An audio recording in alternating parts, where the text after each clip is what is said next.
एक मिनिट, एकच जण घे ना, आम्हाला घे.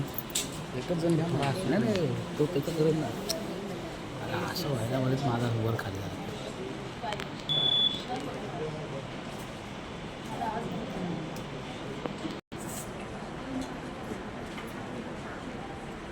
चालेल बरं चालेल.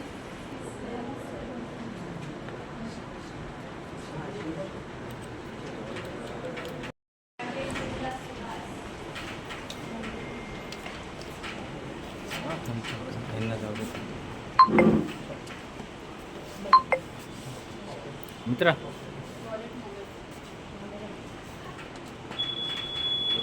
साहेब साहेब साहेब साहेब साहेब साहेब तिकडनं हात दाखवा ना. असं आहे की ठाणे महानगरपालिकेची सार्वत्रिक निवडणूक होत आहे आणि ठाणेकरांना विनंती करतो की जास्तीत जास्त ठाणेकरांनी मतदानामध्ये सहभाग घेतला पाहिजे. परमपूज्य डॉक्टर बाबासाहेब आंबेडकरांच्या संविधानाने जो मतदानाचा अधिकार आपल्याला दिलेला आहे त्याचा वापर करून ह्या निवडणुकीमध्ये आपलं मतदान करा. ही निवडणूक ह्यासाठी महत्त्वाची आहे की दैनंदिन जीवनाशी निगडीत रस्ते, पाणी, गटर, मीटर, परिवहन सेवा, हॉस्पिटल याच्याशी निगडीत ही ठाणे महानगरपालिकेची निवडणूक आहे. आणि म्हणून ठाणेकरांना विनंती करतो की अजून 3 तास राहिलेले आहेत. जास्तीत जास्त ठाणेकरांनी आपल्या मतदानाचा हक्क बजावा.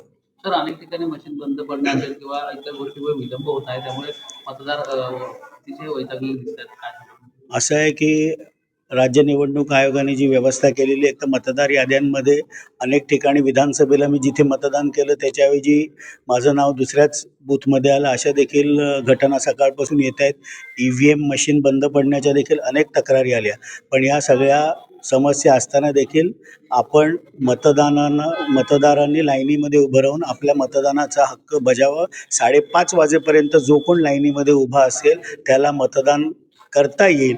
त्यामुळे जरी काही तांत्रिक अडचणी आल्या तरी मतदानाचा हक्क प्रत्येकाने बजावला पाहिजे. मंत्री गणेश नाईक यांचं देखील नाव व्यवस्थितपणे मतदार यादीत नसल्यामुळे त्यांनी देखील संतप्त प्रतिक्रिया व्यक्त केली की अधिकारी विकले गेले. असं आहे की राज्य निवडणूक आयोग ह्या संपूर्ण महानगरपालिकेच्या निवडणुका घेत आहे.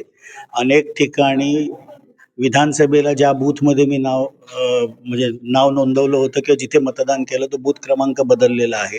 माझं नाव जर बूथ क्रमांक 18मध्ये असेल तर ते आता 20मध्ये गेलेले. अशा अनेक तक्रारी आलेल्या आहेत. पण तरी देखील आज शेवटी जी यादी प्रिसाइडिंग ऑफिसरकडे आहे त्याच्यात माझं नाव असेल तर मला मतदान करण्यापासून कोणी रोखू शकत नाही. त्यामुळे मतदानाचा हक्क हा बजावलाच पाहिजे. राष्ट्रवादी काँग्रेसकडनं एकनाथ शिंदेचा नारा दिला होता. काय सांगतात, कशा प्रकारे किती आकडेवारी? नाही, असं आहे की आमचे सर्व उमेदवार आम्ही जवळजवळ 66 ठिकाणी ठाणे महानगरपालिकेची निवडणूक लढवत आहोत.